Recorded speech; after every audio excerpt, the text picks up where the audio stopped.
Hi everyone, চলে এসেছে একটা নতুন মিনি ব্লগ নিয়ে। আজকের ব্লগটা ভীষণই স্পেশাল, তার কারণ তোমাদের ভালোবাসার জন্য আমাদের চ্যানেলে 5K সাবস্ক্রাইবার কমপ্লিট হয়েছে। সেই খুশিতেই আমি সকাল সকাল উঠে চলে গেছিলাম ফটো ফ্রেমের দোকানে। এই চ্যানেলটা যার, সেই মনোজিৎকে একটা ছোট্ট সারপ্রাইজ দেবো বলে 5K অ্যাচিভমেন্টের জন্য। ফটো ফ্রেম নিয়ে বাড়ি আসার পর দুপুরবেলা আমি আর রাহুল আবার বেরিয়েছিলাম সন্ধ্যে সেলিব্রেশনের জন্য কেক, বেলুনস এগুলো আনতে। আজকের এই 5K স্পেশাল সেলিব্রেশনটা পসিবল হয়েছে শুধুমাত্র তোমাদের ভালোবাসার জন্য। যারা আমাদের চ্যানেলে প্রথম থেকে আছো তাদেরকে তো ধন্যবাদ জানাবই, তার সাথে যারা নতুন আমাদের চ্যানেলের মেম্বার হয়েছো তাদেরকে জানাই অনেক ভালোবাসা।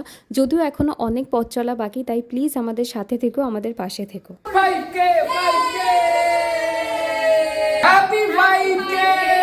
সন্ধেবেলা সবাই মিলে একসাথে কেক কাটিং করেছিলাম আর দারুণ এনজয় করছিলাম। কেক কাটিংয়ের পর যখন রাহুলের হাতে গিফটটা দিই, ওর রিয়াকশনটা জাস্ট দেখার মতো ছিল। ফ্রেমটা পেয়েও ভীষণ খুশি হয়েছে। বাই দ্য ওয়ে, বড় ব্লগের লিঙ্কটা আমি রিলেটেড ভিডিওসে দিয়ে রাখলাম, তোমরা গিয়ে চেক করতে পারো। আজকের মতো বাই।